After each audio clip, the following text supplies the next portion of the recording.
Hey, what is up? Hello, Joe's Pub. Oh my gosh, look at the bisexual lighting in here. Look at that. I have a question. Do we have queer people in the audience tonight? Yes. Well, I'm Jess. I'm going to be your host for the evening. I have been doing comedy for a long time in straight bars and clubs, and I just want to be real with you that doing stand-up for queer people scares me the most. Because it's hard to make us laugh. Which is okay, you know, we've been through stuff, we've seen stuff, like a stand-up comic will be like, so, where are you from? Queer people are like, generations of trauma in the diaspora! Did not budget the spoons to talk to another person today. I'm scared. Are you guys excited to see Arti? Oh my god, I am so excited. I've seen an earlier version of this show, and it's so good. Arti and I, we go way back. We're bros. I met Arti when they booked me for a show called Comedy Cunt at the lesbian bookstore Blue Stockings. Yes, we love Blue Stockings. In this house, we love Blue Stockings. So we did this show together. This was maybe 2016. I believe it was like right pre the 2016 election. An exciting time for us all. And then a few years later, Arti came to me being like, Jess, I think I'm queer. And I was like, bitch, you were doing Comedy Cunt, like rolling around on the floor at Blue Stockings, the store where you can get the ethical slut with a side of Diva Cup. I think you're doing just fine. I think you're exactly where you need to be. Here's my thing. My thing is I'm an old queer person. Okay, I know, I look like a barely legal twink, but I promise you my Saturn has fully returned. My prefrontal cortex is hard like a fist. I'm done cooking. I'm done. I'm entering my queer daddy era. Ugh. I like can't. I don't have, what is that when you can't tell how far away anything is? Anyway, I'm so old. Anyway.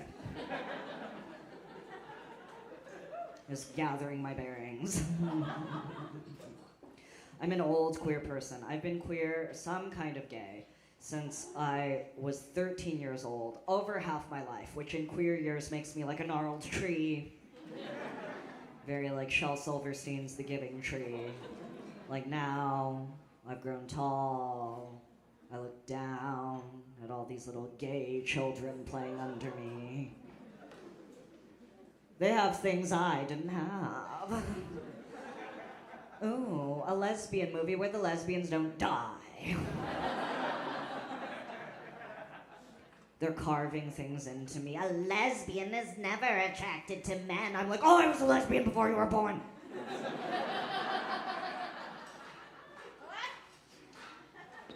It's not the same for me. It's hard. I've been going through a lot of change lately. I think we've all been going through a lot of change. Right before the pandemic, I started hormone replacement therapy, which for me is testosterone, which explains my pervy little mustache. Thank you, pervy little mustache. The real question I should have asked was, are there any perverts in the audience? Yes. Wonderful. You've come to the right show. Great, then I shan't censor myself this evening. I shan't. So I started testosterone right before the pandemic. Huge decision for me. For a long time, I was so afraid that testosterone would turn me into an unfunny man. The time would pass. I'd be up here like, oh, my wife! Like, the old ball and chain. I have a wife, I hate her, that universal experience. We all relate. So what that means is that I was going through puberty for the second time in quarantine. Yes. And I did feel like a high school sophomore who'd been grounded for the summer. I was like, I was supposed to see my friends. I wanted to get a hickey at Six Flags. I was pissed. Disappointed. Things didn't go my way. Something that happens when you're on testosterone is you get very strong. So I can do all these things I could never do before, like open the door at the bank. Crazy. Crazy. The doors, they just opened. Male privilege. In quarantine, I got so strong I could scoop ice cream right out of the pint, straight out of the freezer. Yes, this is a big deal for me. Normally a strong wind blows me away. Here I am, strong. I had no idea life could be this easy. I didn't have to microwave it. I scooped it, it came out so smooth.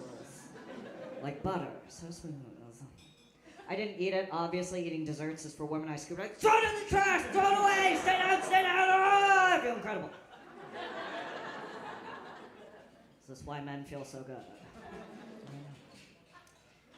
I keep my used testosterone needles in an empty Talenti gelato jar. Show him. Who's the man? It's me. It's me. Another thing that happens when you are on testosterone is you get very horny. Yes, says one person. Yes, says an Elliot in the front row. Which is funny because I really thought I was already horny enough. But I shattered that glass ceiling. I did. I had stopped doing live comedy shows entirely. I was doing Zoom only. I was on a show with another comic who was, taking her camera around the room, giving us a tour of her room. And she goes, guys, now this is my masturbation corner. And I was like, girl, a room has 4 corners. Why limit yourself? It's limiting self-talk. You can do anything you put your mind to. I am. Lesser known fact about testosterone is that testosterone tends to change people's sexual orientation.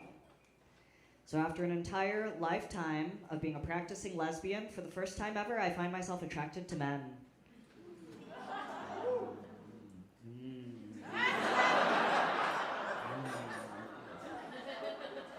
Everybody got tense. Everybody's worried for me. Everybody's like, oh, they're about to find out. Oh, no.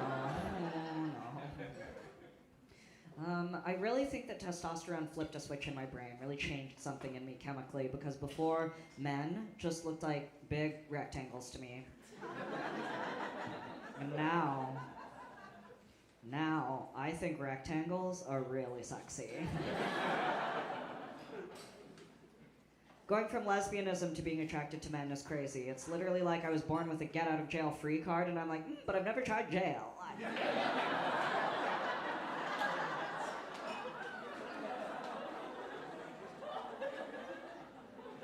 See what all the hype is about. Seems cool. It seems exciting. I'm trying to hook up with guys as something of a guy myself. Trying to hook up with gay men. Silence. I have to learn to be gay man hot. It's difficult. It's hard, right? Right? It's hard. This is the Lower East Side. Somebody here can tell me that's hard. It's very hard to be gay man hot, yes. It's much harder to be gay man hot than it is to be lesbian hot. I'm not saying lesbians aren't hot. That's not what I'm saying. That's not what I'm saying. I'm saying lesbians are more open-minded. Right? Like, as a lesbian, the hottest thing I could do is know my time and place of birth. Maybe have played piano as a child, really worked out. That muscle memory. To be gay man hot, you have to be a cisgender man also on testosterone. It's not the same. It's not the same for me. I can't. I'm like, doesn't anyone want to see my charts?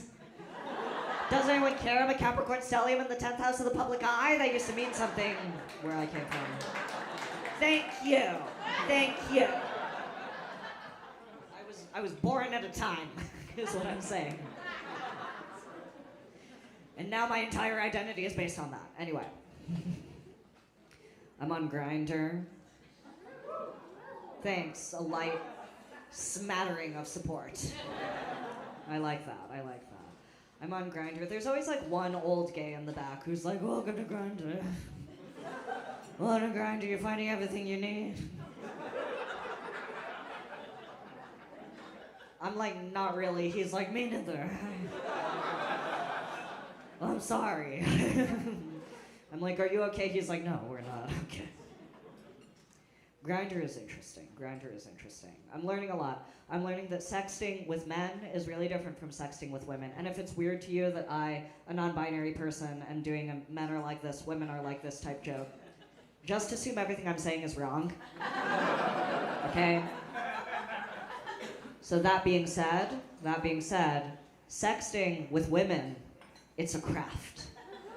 It's got 3-act structure. It's Aristotelian, it's got narrative development, it's got character arc. We grow in the same direction, we're different afterwards. We've changed together.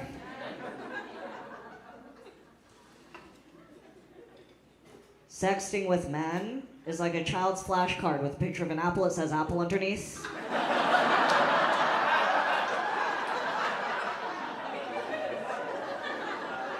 But instead of an apple, it's a dick, and not like a nice clear dick, like a dark room backlit with the pilly sweatpants and the flash. Men can't read, is what I'm saying. Can't read. Going from lesbianism to sleeping with men, what that means for me is that I was having strap-on sex for years and years before I ever had sex with a human penis attached to a body. And having sex with a human penis is so much easier. Did you guys know this? Did you know this? Oh my god, I had no idea I was having sex on expert mode this entire time. I feel like I'm in a kung fu movie where the guy's been training with weights on his ankles. He takes them off, they can jump really high. I'm like climbing things. I'm like scaling the walls. And do all kinds of stuff. Strap-on sex is like you're assembling an IKEA chair. You have all the different pieces. They have to fit together perfectly. You lose the Allen wrench behind the bed. You have to go get it. You just understand you have to earn that sex. And that's women's labor. Having sex with a human penis is like I've been gifted a beanbag chair.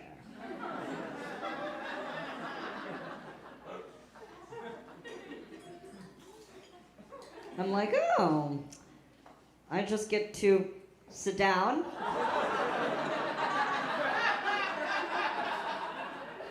It's kind of softer than I was expecting. It's nice, it's nice. It's nice, I like it. I'm gonna say one more overshare and then I'll get out of here. One last overshare for the pervs in the crowd. I've been watching a little pornography. Do you ever do this? You ever do this? You watch a little pornography? I do this. Real talk, I've watched a lot of porn in my life. I have watched so much porn that I've had to develop a very specific taste. I like very particular things. I like a lot of subgenres. For example, I like stepmom porn.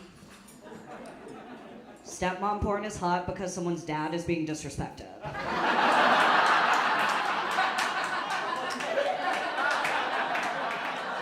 Stepmom porn is hot because it imagines my parents have figured out their relationship doesn't work and are trying something else.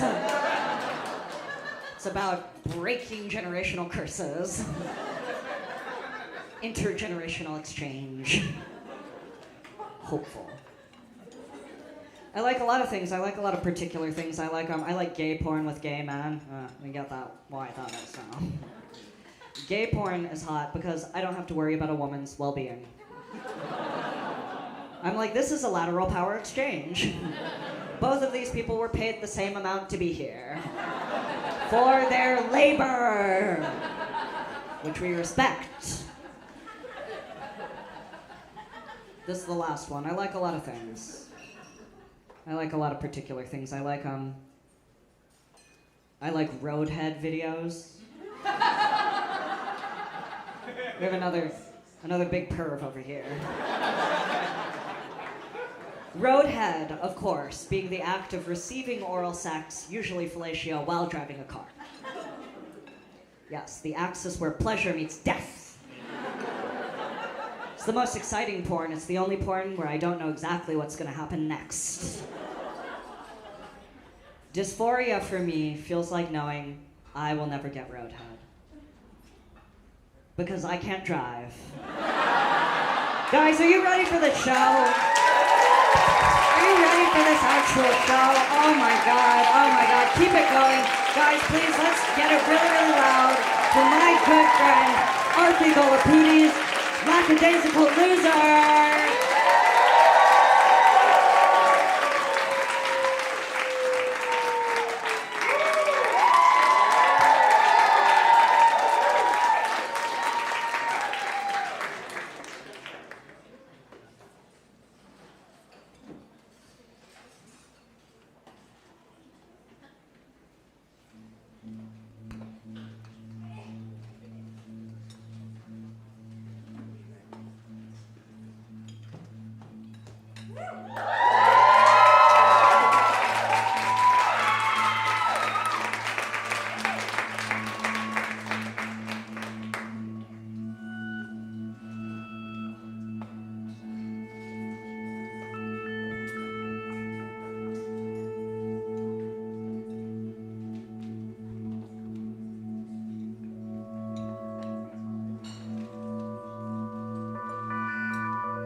In 2010, I habitually fell for people whose stringy hair clung to their pale foreheads, with sweat acting like Mod Podge, stripes of dark brunette above green eyes.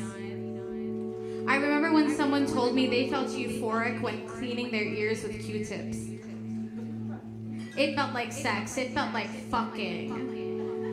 So I thought to myself, I haven't had sex yet, but I've swabbed my ear holes with cotton, so I guess I understand the feeling now. The pushing in too deep, the prodding, the searching for the right spot, the approaching my brain before it's ready, just trying to get as far in as possible, then regretting it after the damage. When my college boyfriend had his ear clogged with wax on our trip from Boston to New York City, I remember buying him an earwax cleaning kit. He sat on the toilet of my cousin's bathroom on the Upper East Side. My now ex-boyfriend was, and still to my knowledge is, a white boy from Needham, Massachusetts. The downfall of us was me desiring to be understood by someone who has never come close to being perceived and treated the way I had been conditioned to. That evening, he rested his head on my palm as I used a dropper to drip solution into his ear. Wax softened up after minutes of letting the saline set. A little bit of warm water in a bulb spurting through his little alabaster ears. Bless you, someone's sneezing and I love you, that's fine. I watched the large golden junks launch into the sink and thought, I think this is love. Making sure you can hear every word I am saying clearly. Making sure nothing stands between you understanding what I mean. May the sound travel to your brain without getting muddled. No misconnections or communications. And I think I helped with that, no? Did I not cradle him into learning how to listen? Did I not look past my disgust at seeing that much wax fling out of his ear, getting stuck to my sweater that I had just bought from an Urban Outfitters sale rack? Did I not make sure to not go in too fast, too deep, too much? I'm no longer invested in that though. Into cradling others, and to learn how to hear me. I'm no longer remotely interested in approaching with a sensitivity in hopes that I will be viewed as whole rather than too much. I recently was skating to a man who constantly called me kind and a joy, which I am, but he never understood when I tried to explain that sometimes I'm otherwise, sometimes I am the beholder of beauty, and other times I am the carrier of pain. Sometimes people aren't evil. That doesn't mean they can't cause harm. That's life. It can feel scary to begin the process of wanting to clear out your ears. All the articles of how Q-tips do more damage because people stick their objects in without realizing they've gone past the point of return. We all need lessons in how to be tender, I guess. My second semester of college, before losing my virginity, I wanted to know how sex felt, so I stuck Q-tips in my ears several times a day between classes to imagine what sex with the boy with the gluey hair would feel like. It's normal to bleed, I thought, throwing Q-tips away, covered in hues of pink. Now my Q-tip endeavors are more of a light morning ritual. After my shower, looking into a fogged mirror, my ears still soft and ripe, I lightly swirl. And it does feel like how I want fucking to feel. It feels like how I desire care to show up in my life and how it constantly does with my friends. Raw and warm and tender, soft cotton lightly pushing a surface, clearing a cave, making a room for sound, for light, for openness, to hear a bit more clearly.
So I have this organized attachment style and a fucked up uterus. And so it doesn't matter if it's a relationship or a toilet, but I'm fucking it up on site. Oh my god. Hi, my name's Arti. What's going on?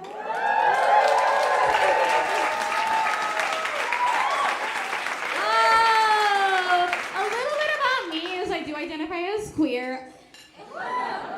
Which means like I don't really care what gender you are, as long as you have like a job that pays below 15, I will fuck you. Yeah.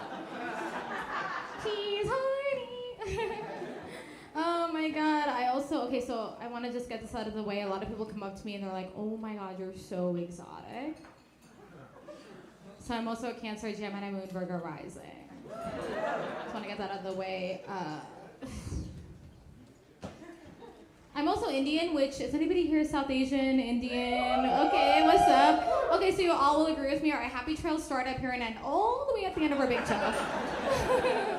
So much hair. A lot of the cis men I fuck are so jealous because I can grow a mustache above my upper lip and my lower back. They're so jealous. I don't know. Here's a little bit of it. Okay, I just want to say this. As you all can tell by my outfit, I did win Most Original in high school. I did. I don't know, like, everyone's always like, "You're so different." But I really do believe I'm the woman of the people. Right? I'm the woman of the people. Come on! On like a September evening when it's 100 degrees out at the end of the world, I will still grip onto my cup of coffee and say, "I just love fall." You know, it like no longer exists, but we're still doing it for like whatever reason. I'm ordering hot apple ciders no matter what degrees it is. And in September, I'm there. You know, also another thing is like I would fuck Harry Styles. I feel like that's like an all across gender thing, right? Something about the bell bottoms. The dick is all the way, no, just kidding. It's not about size, it's about fingers. Okay. Nobody else agrees. That's interesting.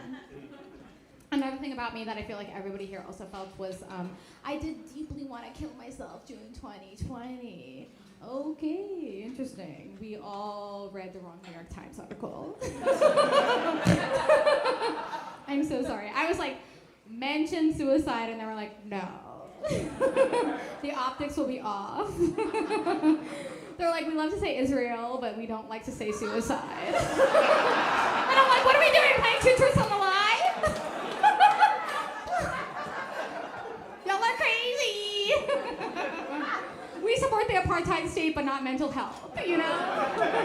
So shout out to the New York Times. I love that for them. I did deeply think I was gonna kill myself June 2020, and obviously I'm still here. This isn't like some Tupac Shakur hologram. I suddenly start rapping inappropriate things that a brown woman should not say. No, I'm still here. So I did deeply want to kill myself June 2020. And you know, it's not just because of the pandemic. I hate how people are like, well, because you were home alone. And I was like, well, you know, as a Macaulay Culkin hanging out there, you know, it wasn't a fun trip. Donald Trump didn't like put me in a sled across Central Park, okay? Like, you know, he put me into debt, but not in a sled. Okay, interesting. Nobody watches Home Alone 2? Like, what's happening? Is Gen Z not cultured? Like, what's going on?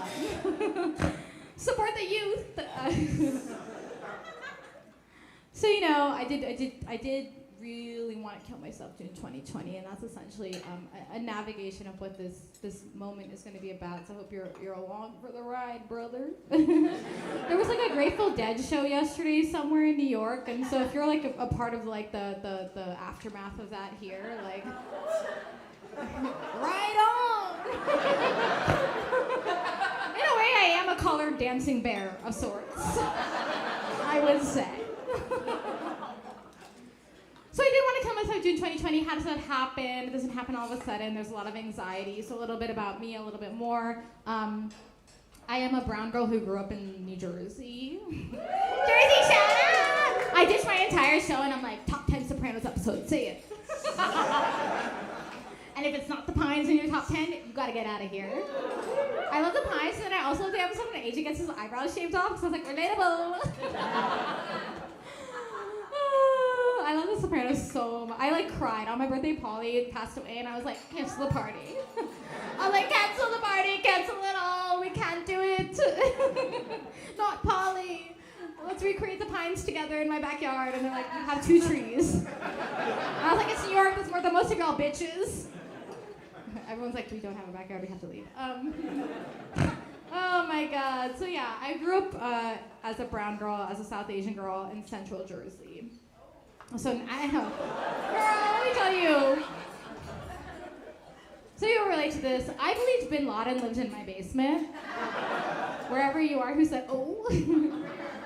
Yeah, I really believe Bin Laden lived in my basement, and here's why. So I was just like every other post 9/11 brown girl, right? I'd come home from school. I was deeply neglected by my parents. They're both lovely, but they like work a lot. You know, they're great people, but they just like work a lot. And one of them is incarcerated, but they work a lot. So, you know, that's life. And so I would like come home from school and I'd fix myself up a snack, and my top 2 favorite snacks, all y'all will agree with me, was the hot dog with the cheese was in the middle.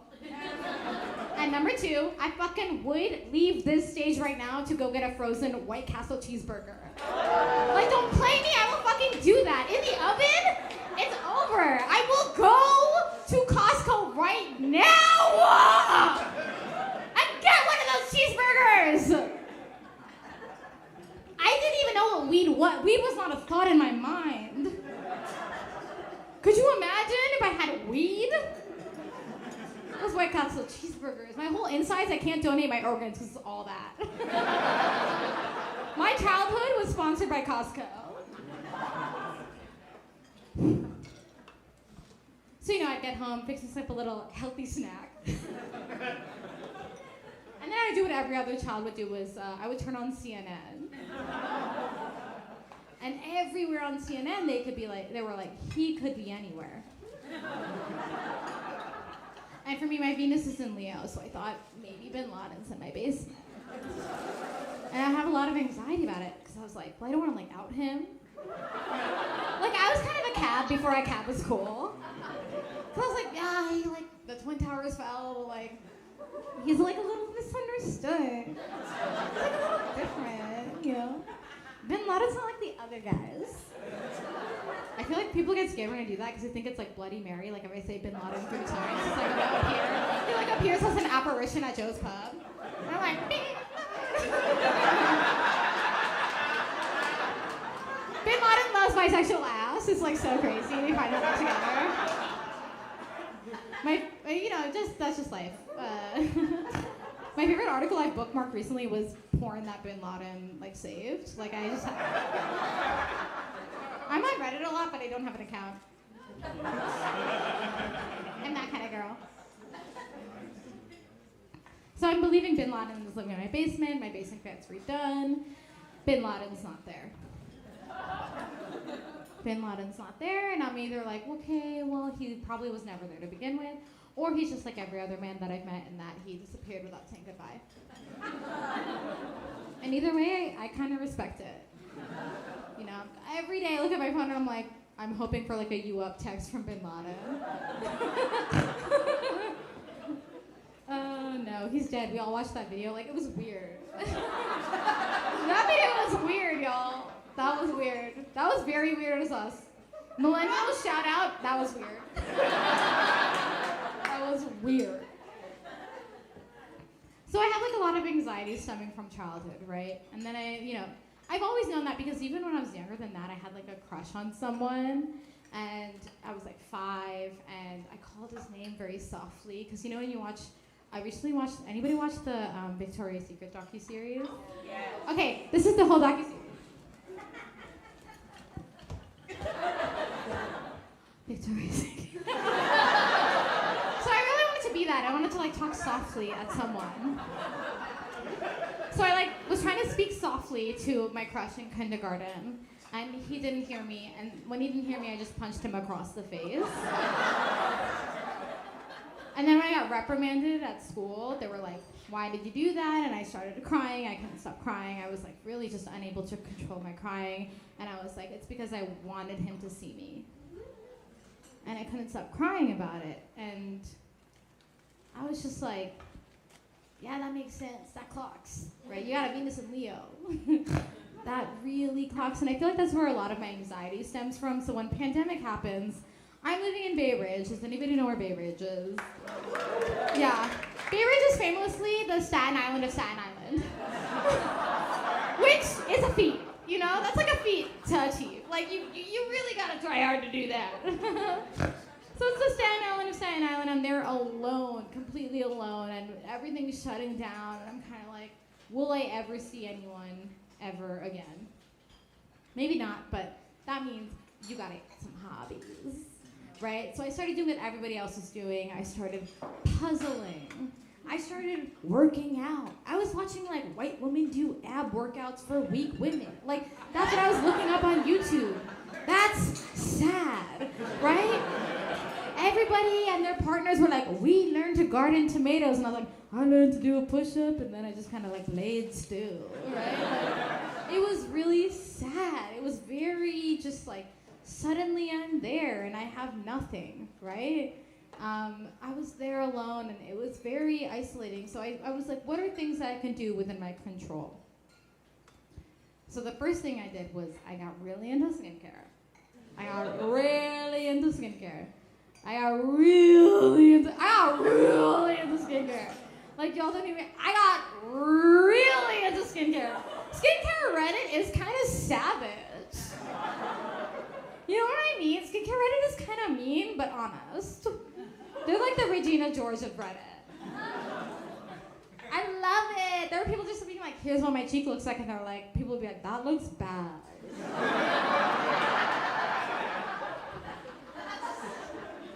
And I loved it. I love skincare Reddit. I got so into skincare. That's how me and my current roommate bonded. We were both like, skincare? She got more Sephora points to me. Shout out. She's a Sephora point millionaire! I say her name at the Sephora point counter, and they're like, there's like balloons falling down on me. They're like, you're Danielle? And I was like, kind of.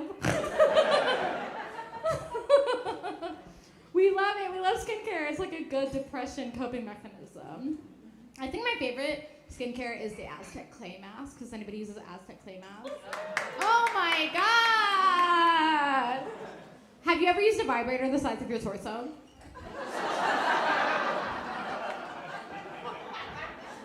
If you're into sandpapering off your clit, you will be into this mask. It's literally like this on your right.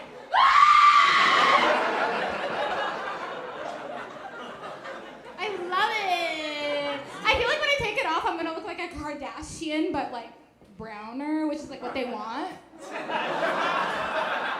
I don't want to say they're racially inappropriate, but they're a little racially inappropriate. So I was like, you know, I love it because also like you put it on your face in every skincare. Okay, now I don't want to like cross any boundaries right now, but I do think skincare forces you to look at what your discharge will look like. Okay, interesting. Nobody here with a vagina. Everybody here is with penises. Like, that's insane. And even then, y'all got discharged too. Y'all don't want to talk about it. I've heard about smegma. I don't know what it is, and I don't care. But it's there. I feel like the Aztec clay mask looks like days 7 through 9 of my cycle. I love it. There's certain serums that look like other days, right? And there's certain other things too. Like sometimes I'll be like at work. Once you start noticing your discharge, like your life changes. Oh my God, your life changes. Not for the better or for the worse, but it just changes. It just changes. Suddenly I'm at work, I'm like using the public like soap, and I'm like, oh, okay.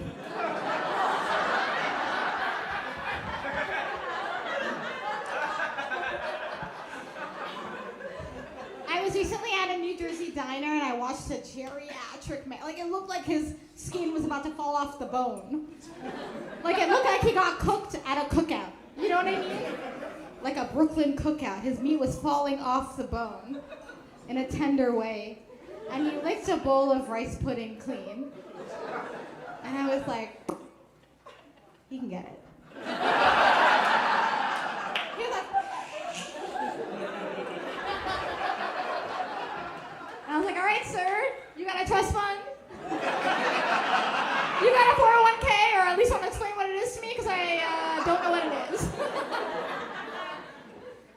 gorgeous. Beyond skincare, I don't know if you guys did this during this point of the pandemic. What saves my life as well is I got really into Mother Nature. Oh, I'm so sorry. I misspoke. Weed. Oh my god, I smoke so much weed. Oh my god, I smoke so much weed. Weed is an incredible community drug though, because you will text 10 people individually and be like, what if the pizza was the crust and the crust was the pizza? And then they'll all text each other and be like, are these not okay? And that's community work. That's community work. That's what we strive to do. That's socialism. Ari comes up. My friend Ari's in Ari was like, that's socialism!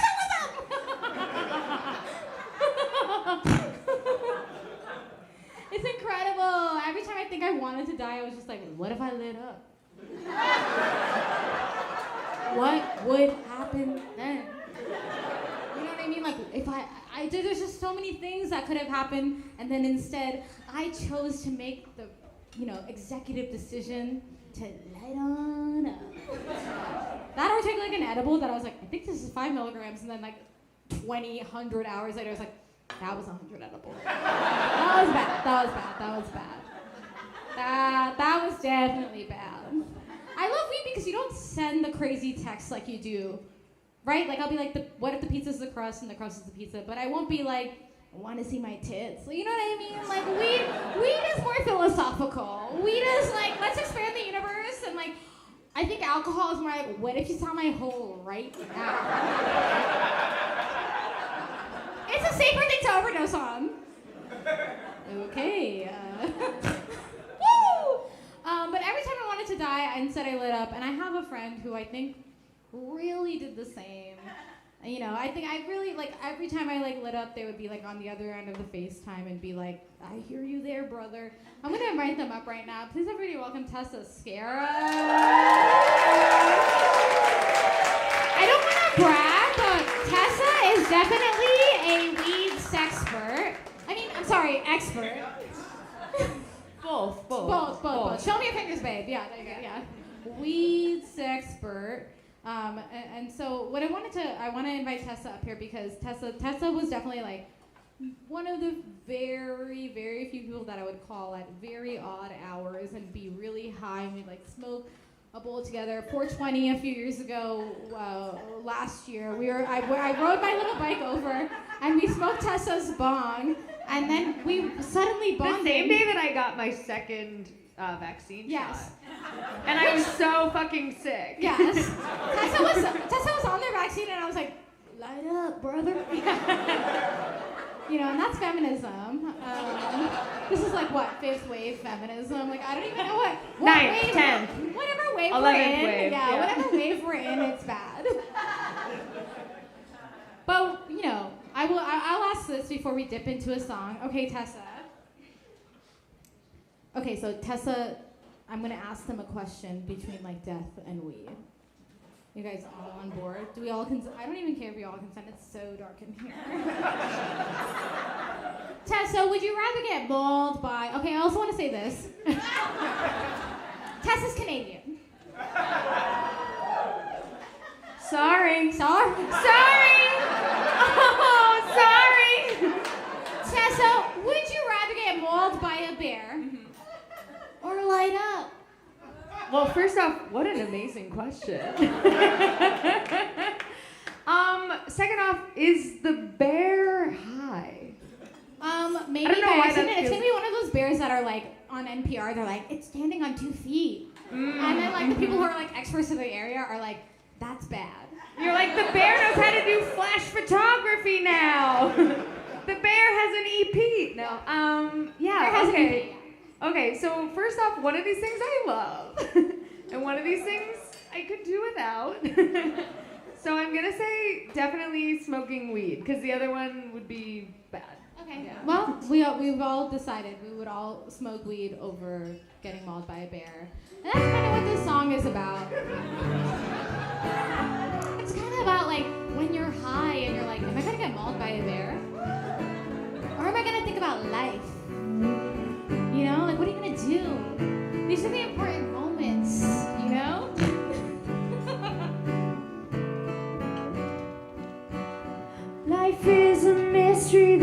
is so hard to solve.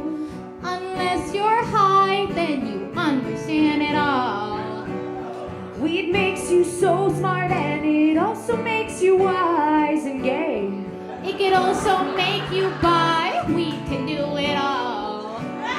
We're here to sing the questions we have about life, But only there to ask when we are fucking high. So get ready because we're about to ask some deep questions that we need to know. where do your balls go when you're riding your bike? Do they hang loose or do they hide up inside? How long do rats live? Do they live as long as me? And why do we both have the same smelling pee? Because you're eating what rats eat. How do you milk a nut and where are its nipples? And why aren't Ruffles chips just called ripples? Cause they're like this. Why are fries called fries? Everything fried is fries. And put a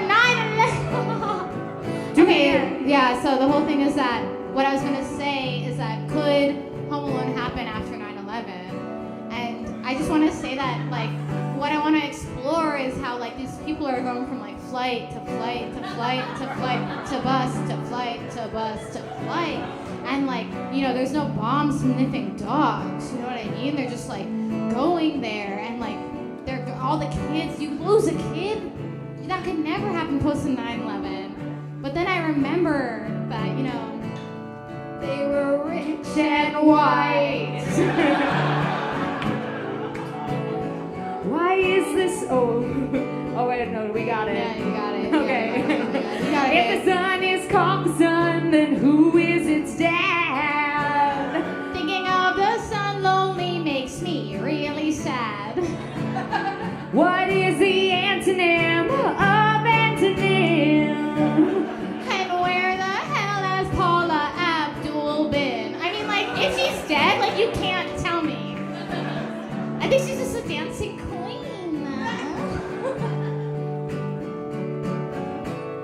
This is what I think about when I'm so fucking stoned. This is what I think about when I'm so all alone. Why am I called a waiter if you're the one waiting for food? This is what I think about when I am so fucking high.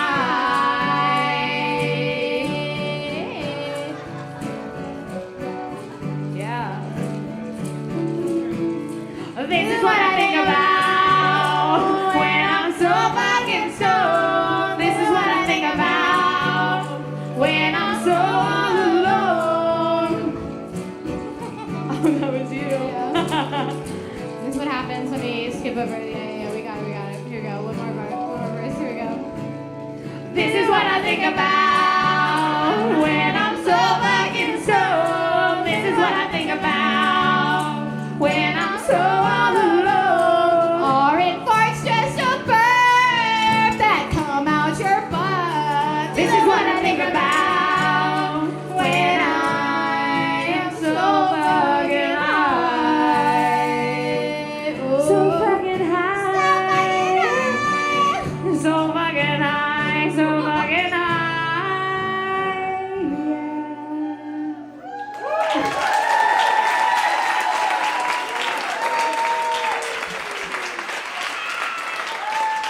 Oh my god. So I'm smoking a lot of weed during pandemic. Like I feel like I don't want to exaggerate, but I'm smoking like so much weed. Like there were moments when I had so much weed in my apartment that I was like, am I gonna get incarcerated? And I was like, I'm not El Chapo.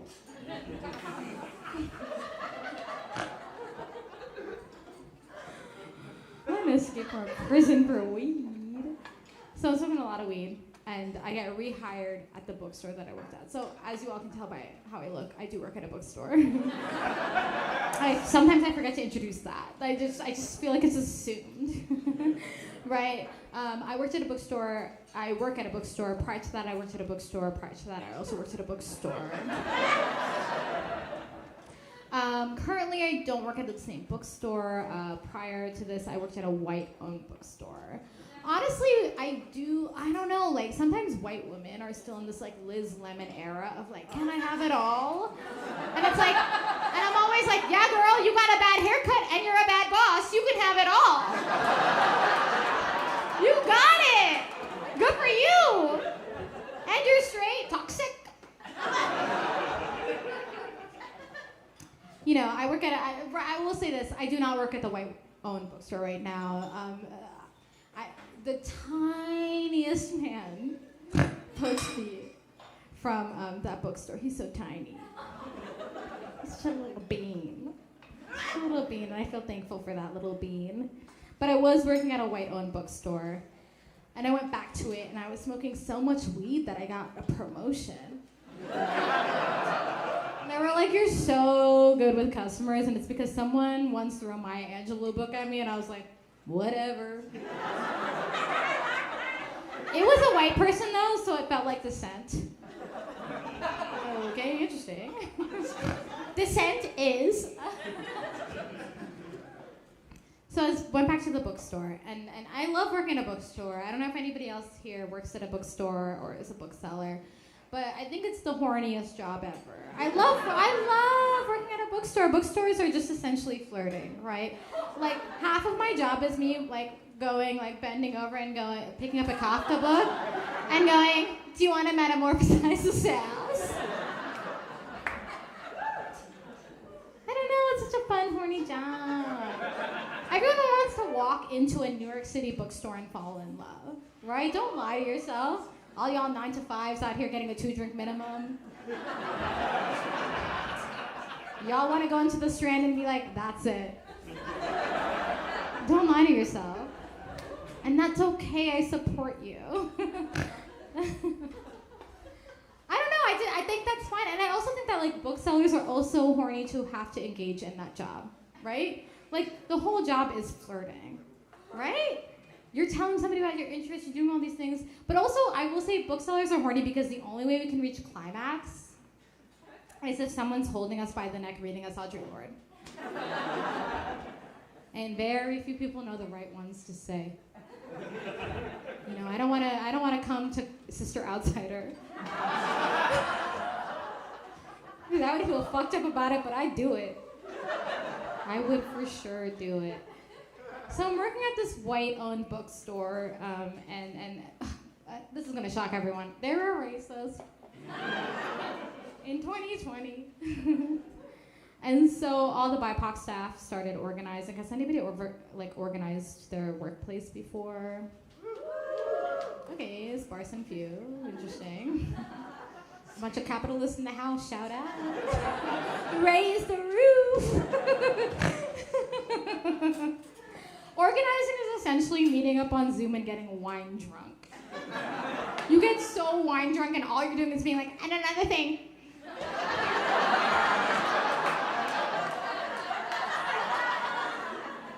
I love it.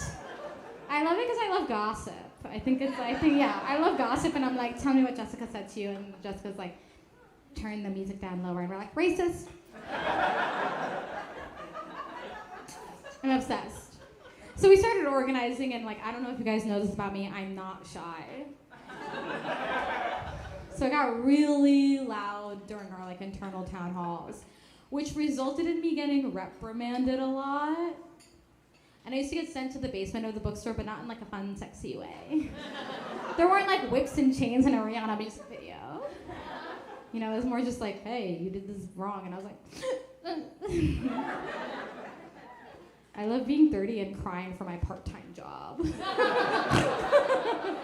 an incredible feeling. My parents actually moved here from South India for me to be able to do that. They were like, we hate the dowry, but we love that she's here crying in a basement in Brooklyn. My dad's like 1 of 10, and he's like 5 years old looking up at the stars in Vijaypada and being like, I hope that one day my bisexual daughter praying.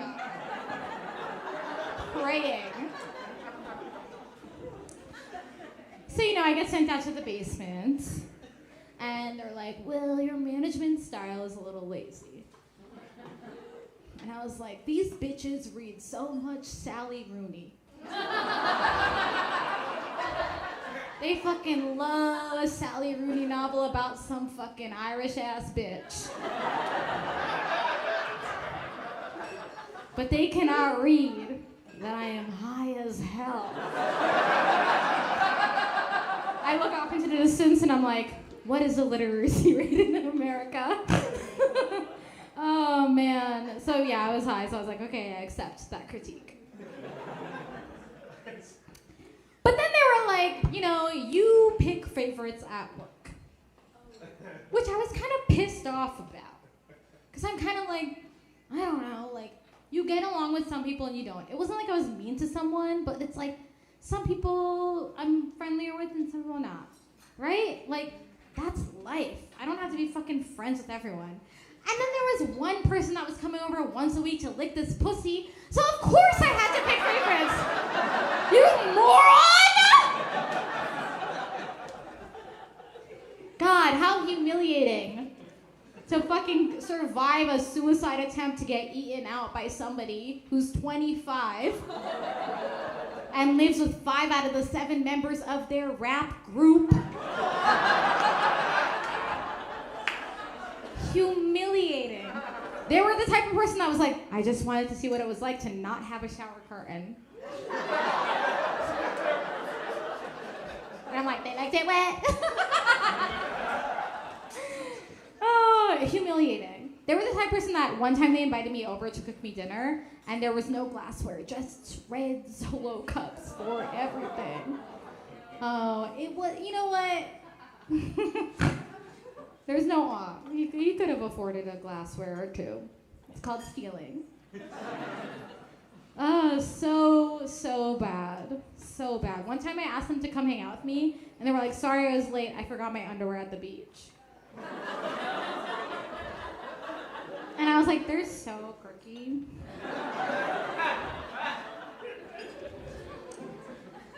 At the same time as this happening, I started like bleeding out. It looked like there was like a gremlin in my uterus emptying out a jar of raspberry preserves. They were like, I looked at my underwear and I'm like, well, it must have been the gremlin who loves raspberry preserves. Absolutely could not be anything else. Horrifying. So I went to I went to webmd.com. And I was like, I'm having a miscarriage. Obviously. Which I was like, thank God. Because imagine if I had a child with this person, right? Age, like, I don't know, I see my niece and nephew and I'm like, age 5, they'd be in therapy. And being like, my mom and dad can't decide if Led Zeppelin's a good band or not. And I'd be there being like, Mommy never said that. Mommy just said that the ego ruins the jam. The guitar skills are good, but it's not worth the hype. Horrifying. It ended up being, they thought it was a tumor. It ended up being a polyp because, I don't know, a sonogram gets confusing, I guess. It's like a blurry Polaroid in doctor speak. So I got them all scooped out, and then I got an IUD shot up in there, which, maybe there's a couple of doctors in the house, but I'll tell you guys what it is so you don't have to Google it. IUD is a spinning top you launch up into a pussy, and it has these adorable arms, and they swat away cum. Okay? Okay. And the side effects, okay, doctors agree. All the doctors stand up and they leave in protest.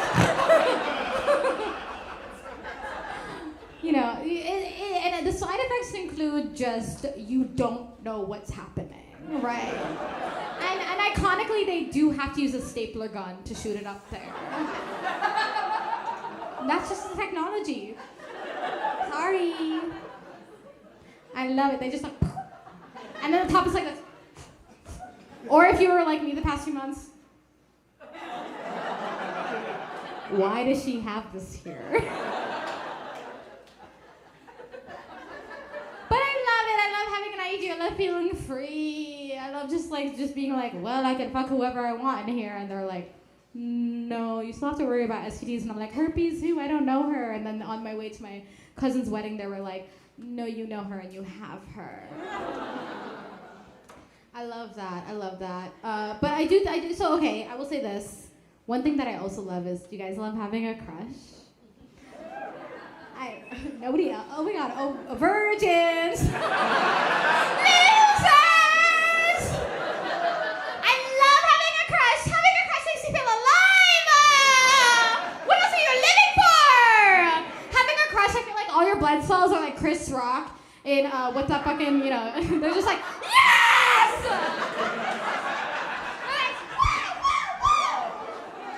It's a reason to live, you dumb bitches! I love having a crush. Having a crush kept me alive last year, That person was so fucking stupid. You think intellect is what you want? You're so stupid! You want a crush with a fucking slice of bread. Just so stupid. I love having a crush. And I think that's what we're all searching for, right? And that's why, my crush with this person ended, everything ended. We're friends in the sense they're blocked on all platforms. But I love it! I love having a crush. I think it's just we're all out here. We're all out here in New York City or wherever you're from right now, coming through. You're all on the subway, you're all on Tinder, you're all on Lex. You're all on Craigslist saying that you want to sell a dresser, but you really want to sell this pussy. It doesn't matter. I love it. You're all out here searching for that one special white girlfriend. And that is so gorgeous of you guys. You got one? That's all I want to say. It's that's so gorgeous. That's so gorgeous. I support that. I support you. I support you. That's solidarity, brother. Solidarity. You better be buying those fries for her, though. I support that. Because that's what this person found. He found his one white girlfriend. I support that. Intersectionality. She got second wave feminism. You got it. Oh, I don't even want to begin. Just I love that. I love that, and I support that. And so this next essay.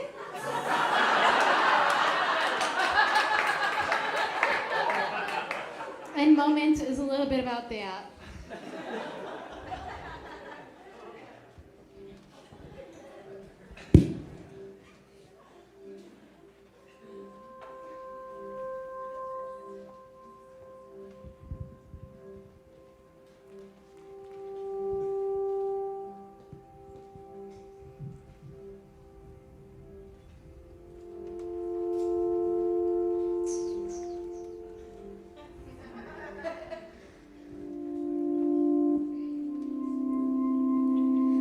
Doomsday is coming, and when it all ends, it will peel open a split screen of alternate universe me if I held it all together, and the current me queefing in bed again. I'm always trying to explain when it happens post-coital with strangers that it's not a fart, but even if it was, who cares, it's almost over.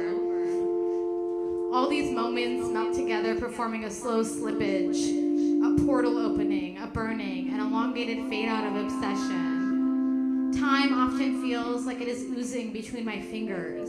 A slime that spills out my palms, getting stuck to carpet. It feels lame to even think about the beginning of again. But I always find a way to do it anyways. A million billion restarts, and each reload I end up remaining just little old me. There's only so many ways to glue back a fractured heart. Only so many new shapes I can form. Everyone around me reminds me I am still forever changing, expanding and contracting, and peeling apart, shedding skin and packing pounds, constantly reading and listening and reforming my brain, but always carrying a sprinkle of dread. And my therapist is so full of hope. tells me you always change with or without people we desire around us. She has hues of pink and orange. I sit on the other side of the screen, half stoned, half awake. February 2021, I found myself looking for sedation. It was 8 months from when I decided to try to still be alive. I began placing one foot in front of the other, but by February I found myself walking in circles. I found myself in hell. Hell is not necessarily a place, but it is a feeling. And I guess to want is kind of torture. There was a point in meeting you that felt like I was about to touch the sun. It was engulfing, it was a distraction. It felt a little dangerous. Sometimes I think you really could have been just about anybody, but you just happened to be right there in front of me, making it easier to fall into hysteria. Other times I remember I saw fractals of Ryan in you, little glimmers of a boy who is no longer here. It's strange mourning someone who appears in everyone I have ever loved. Every new crush is a mirror of a sweet soul. So when February 2021 arrived, I am in the thick of something different from wanting to die.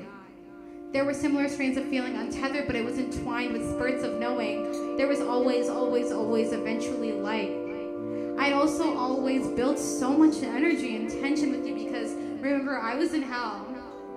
A hot, fucking, fiery hell of wanting to push you up against the poetry section of the bookstore. Every day at that goddamn bookstore, monotonous as fuck, selling Sally Rooney to white women with boring hair, and hiding heavy stacks of the Obama memoir under tables. Daily boredom was broken up by getting stoned on my lunch break and taking control of the aux cord to sing loudly to Fiona Apple. Hell is waiting for me and you to reply to a meme. Hell is finally getting what you want, but not having the capacity to express your desires. I was still crawling my way out of a hole I spent 29 years digging, and I was almost out of it when we finally collided. Mismatched teeth crashing into each other, impatient hands moving in heat. This may sound like this is something uttered in an abstinence-only sex class, but there really is nothing sexier than waiting.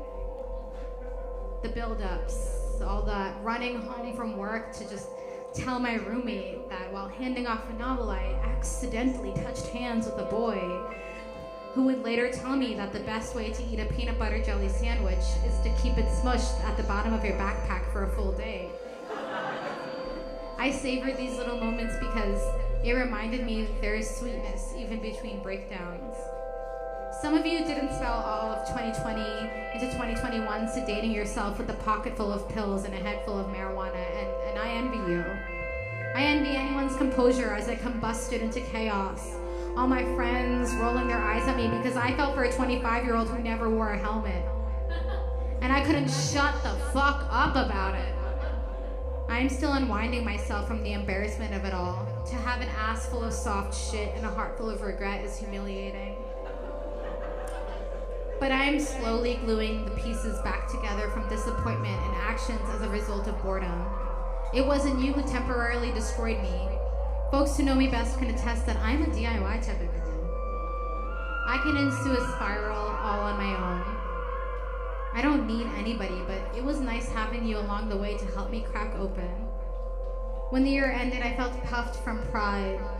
I became some sort of aged jewel found beneath layers and layers of dirt. And so all I ask of my future lovers is to prop me up in a glass box and observe me. I am gleaming, gorgeous, unable to be ignored. I am fascinating, an object with sharp, sharp edges. To my future lovers, please wear me on a necklace, hide me in a safe, protect and preserve me, only to bring me out on occasions like maybe your enemy's wedding, or like maybe your mother's funeral. Because I will keep close to your chest, and I will often forget about my own. I'm secretly collapsible and easily mushed into whatever mold you'd like, despite my angular disposition. I'm someone who agrees that it's not so bad being stoned all the time. I've learned to feel lighter than air with sandbag feet keeping me to the ground, So when the world spins out and away, I'll stay here waving goodbye to you all because I knew that no matter what, you would all leave me here in hell.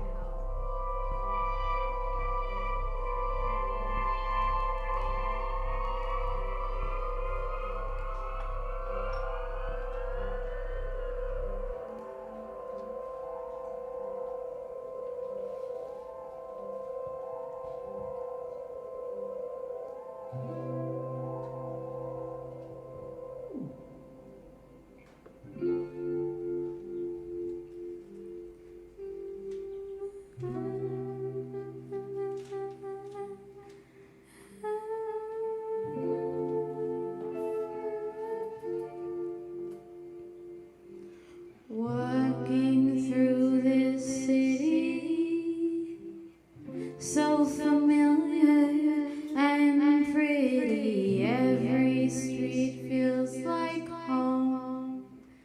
Every street for years I've known. Time seems to stand still here, but there's one thing that's clear.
Come stuck to sheets.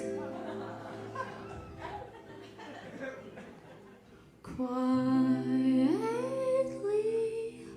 I leave. Come stuck to sheets.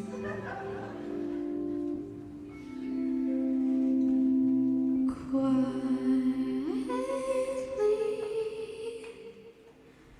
I leave.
back to the original story. We're back in June 2020. Right, we're back in June 2020. But what is happening on the way to June 2020? I don't want to brag, but a couple of months prior to COVID hitting, again, I lived in Bay Ridge. It was the Staten Island of Staten Island, in the middle of nowhere. I feel like I was watching people do like these like social distancing walks and all these things, and I was like, the only social distancing that anybody wants to do with me in Bay Ridge is like, it's like a cop and me following me. You know, it's like, Bay Ridge is like, you know, it's a cop and me, and I'm like, are you into this? Bay Ridge is weird. And it was weird prior to COVID as well, as specifically where I live. So there was one night that a man followed me home, stay with me. I know I said man, and that's triggering. But this man followed me home, and he sticked his, I was opening the door of my little building, and this man stuck his hands under my shirt and jacket. And it wasn't, I just suddenly was like, okay, here we go. Right, ladies, we've been training for this, right? So I turned around and I go, listen, buddy. You can murder me. Consent, important. Right? You're allowed to murder me. But it will be televised. I'm the type of bitch who on Instagram has like 300 close friends. People are gonna know what's up. You chop off my nipple, it's on the ground, all 300 of my close friends will be like, we've seen that. And it's been unwell. So they were like, I was basically in his face being like, you can do this, I don't give a fuck. I don't give a fuck if you murder me, but there are cameras here and everyone's gonna see it. My murder is gonna be televised, you stupid bitch! And then everyone in Bay Ridge heard like a brown girl screaming, and they're like, just another Friday. And then he ran away. And I felt so bad. I was like, sorry. I'm so sorry. Because here's the thing, like, we should never assume. Maybe he wanted to lightly rape me. I shouldn't assume he wanted to murder. Women, don't assume. Never assume. Maybe they just want to rape you. It's okay. You'll live after. You'll just be deeply traumatized. I'll be like on my way to the ice cream truck, and I'll be like, ha! I love the trauma. It makes us ass fat. Trauma's reason my ass is not even fat. It's just like, oh God. Jesus Christ. But I did say sorry. I literally yelled sorry after him. I felt bad. So I felt like I traumatized him. You know what I mean? Whenever I tell that story in front of people, people kind of get really silent and sad. But if there's one thing I learned from my ex is that if somebody doesn't like it, you have to keep doing it. You have to.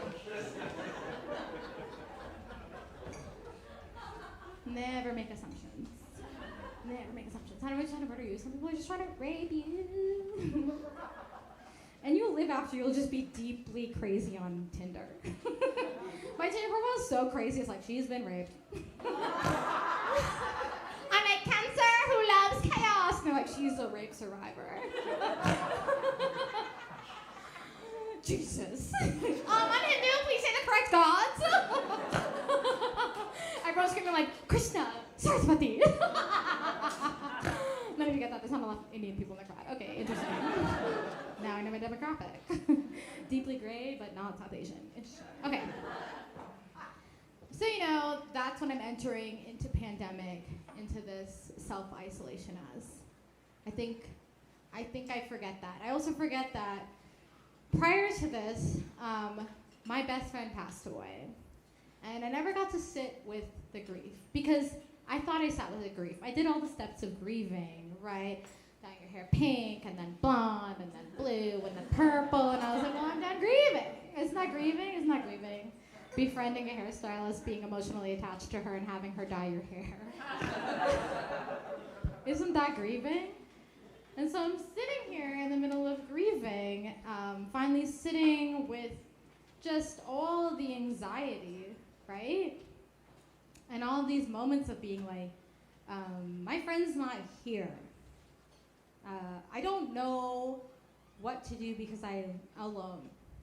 In a lot of ways that I don't think a lot of people fully understood, right? And grief is so weird. Grief is so weird because you'll start hooking up with this white guy with the receding hairline and be like, let's sing 16 going on 17 at karaoke. And everyone just lets you do it because they're like, she's grieving. Grief is so weird. Because you turn into survival mode and everybody enables your bad behaviors in a weird way.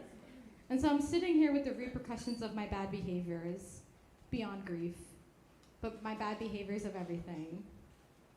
And I'm like, I guess this is it.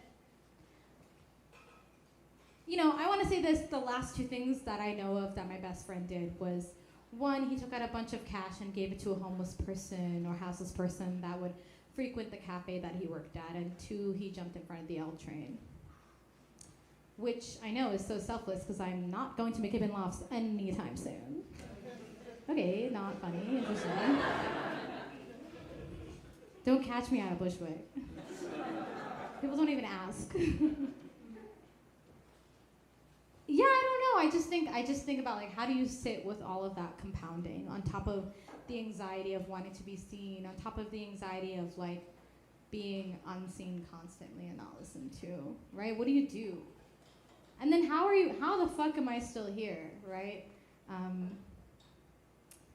So often, especially during pandemic, I felt like, fuck, you're an adult with adult onset acne.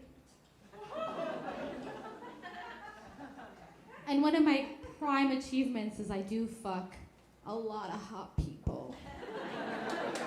That kind of kept me together. Yeah, it's called face down, ass up. No, it's missionary lights off.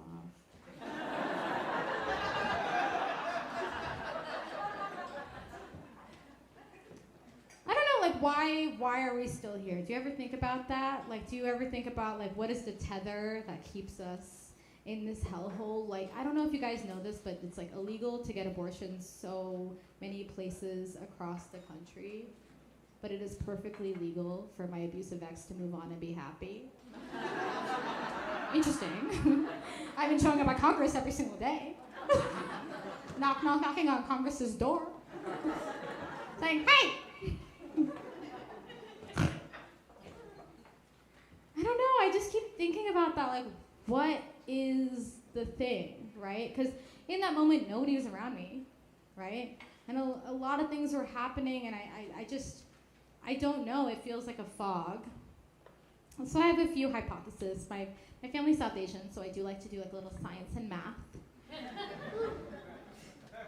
So one thing is I promised a Virgo I would officiate their wedding. Those bitches are crazy.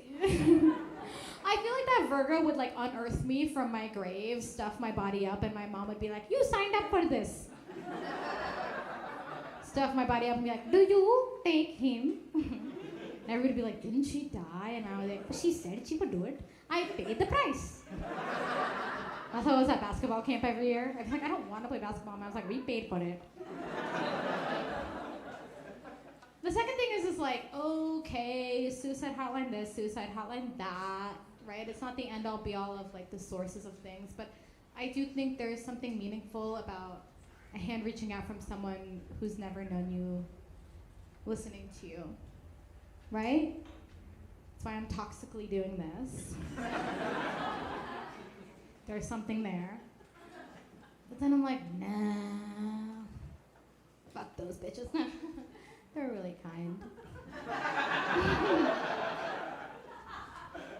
I think what happened was, have you ever imagined your funeral? Okay, personally speaking, mine's gonna be open casket, top off.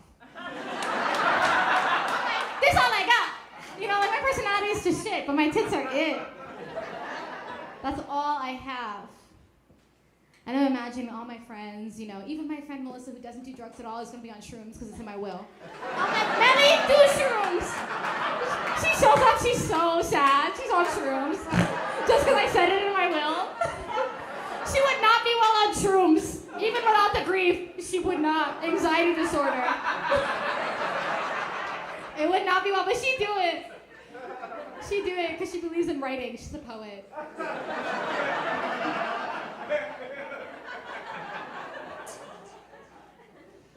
And so all my friends are on shrooms on one end. The other end is all the people I've ever fucked on the other end.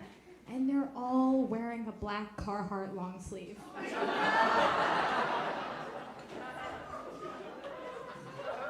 And I just don't want that. They're all gonna look at each other and be like, MF Doom. And I don't want that. I don't want that. I want some weirdos in the bunch. Or I want them to die before me. Like, I just can't have that. And so I want to live, right? I want to live and, like, smoke a blunt with my friends. I want to live and be like, maybe there will be a terrorist in my basement. I want to live and be like, maybe we will make that pizza where the pizza's the crust and the crust is the pizza. You know what I mean? I want to see all these things. And they're so stupid, they're so low level, but they're so achievable. And everybody is so high around me all the time. Like, I don't know why I have such high standards for myself, right? Like, sometimes I'm like, I'm so embarrassed I work at a bookstore because I'm like part-time and just like, you know, I don't have health insurance like that. And sometimes I'm like, everybody thinks I'm a loser. And it's like, I don't think that matters. I don't think that matters because I'm honest. I don't think it matters because I cheat, steal, lie. And that's what's nice about. This is my TED Talk. I don't think this matters because, as my white friend Blake would say, I'm just happy to be here. I'm just happy to be here. And I'm so happy to be here, and I wish my friend Ryan would be here because I feel like he'd be so happy to be here. So this last moment, I would love to invite my friend Tessa back up on stage. And I'm going to do another essay and a song. So thank you.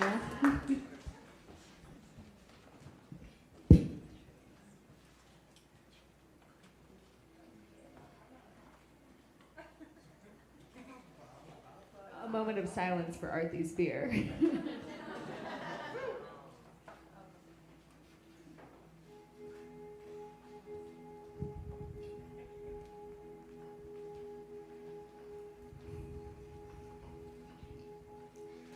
There is nothing like crying about nothing to a group of equally unhinged women. Those women who remind you to eat, to breathe, to shit together, then take a gulp of liquid courage that burns down the gullet a couple of drags in. Those women who let you slur sentences under cloudy pink floodlights on ceramic tile laced with Pabst. All those women about girls linking arms down the streets of New York City wish they were fucking us. They wish they were as mean, as loud, as brash, and as sensitive as we are. Can barely approach the surface of our tenacity. The messages that have been sent to men who have hurt me from women in the group chat. All of them pouring over a cauldron of knives. The ghoulish grins we all paint on our faces when we work together to seek revenge. Our chat is an archive of screenshots, a mapping of all the love lost and faded crushes, ephemera of sorts, as Jose Munoz describes as traces, glimmers, residues, and specks of things. These things being lineages of romance and of late nights, of varying heartbreaks and collective wins, of feeling, of milestones, of things turned sour, of weekdays, afternoons, when we are all at our different jobs making jokes, laughter over a chat as respite. I channel for our gossip. I admire the dedication of brutal honesty. Our feelings are no longer contained in our individual bodies, but instead a shared vehicle for our joy, our sorrow, and our unwieldy roasting. Between photos of pets safely tucked away in blue bubbles.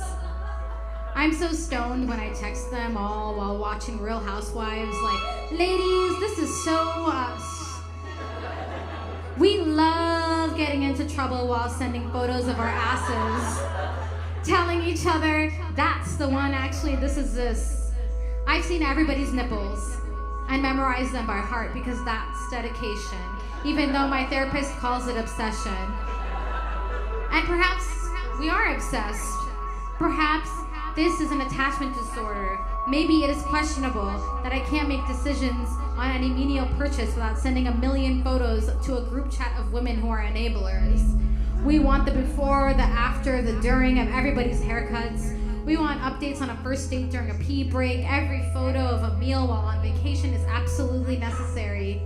I need to know about even the smallest fights with your partners.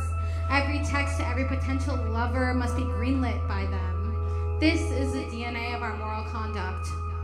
The constant stream of communication can be perceived as a lot, but we are building something. We are creating protection. We are encouraging each other to try, with the guarantee that even if you fail, no one's skull will crack amongst the pavement. Through the group chat, we find traces of Marxism of sorts. Blah. There is no hierarchy in the sharing of feelings and experiences. It is the group's purpose to lighten the load for the individual that experienced the initial impact. Even joy can feel like bricks, so we each take a piece, carry it on our backs, and celebrate. In sharing in this way, we can envision futures beyond ourselves. I can find infrastructure for community care, and most of all, I can find family beyond blood. And sure, we talk shit and we're petty, but we are also intertwined in sharing desires and dreams. If I were to print out the chat in its entirety, you would be able to see a litany of sorts. Chants of support, rounds of laughter. Before my parents, it will be my group chat to go recognize my body when I die of something stupid like eating too much dairy in one sitting while on an edible. And when I go, they'll be sitting there at my open casket tits out funeral, like, wow, that is so her. And wow, I can't believe we got to plan the funeral where all the men who collect records will gather in one place to worship my best friend's pussy. Hallelujah, they were blessed to swirl their nasty-ass guitar-playing fingers in her holes. But we know what they did. We remember. In fact, we can't forget because she would not shut the fuck up about it. And good God, we will miss her over-emotional, erratic ass. But we will forever have the catalog of her mistakes imprinted on the group chat.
lastly, I just want to say thanks, Jes Tom, for having us.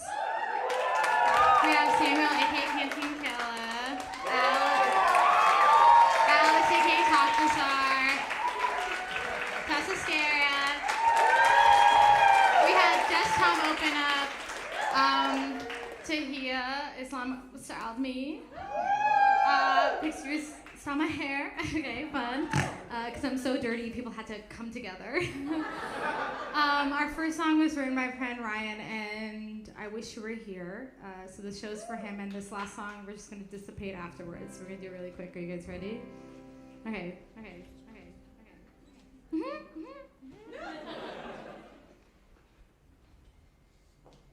Sing along if you know it. Yeah.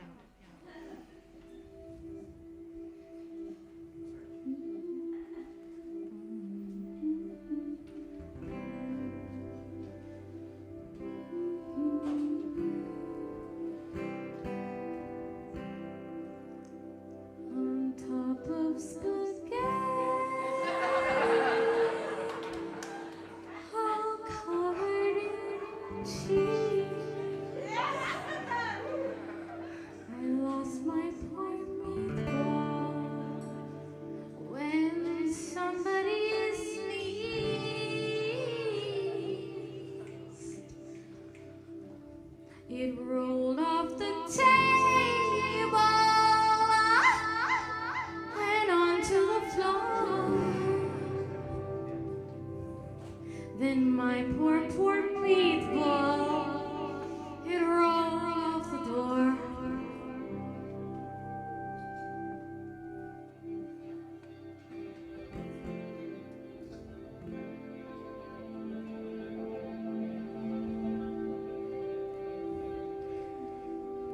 It rolled in the garden and under a bush. Then my poor meatball became nothing but mush. And the mush was all tasty, as tasty could be. And then early next summer, it started to grow a tree.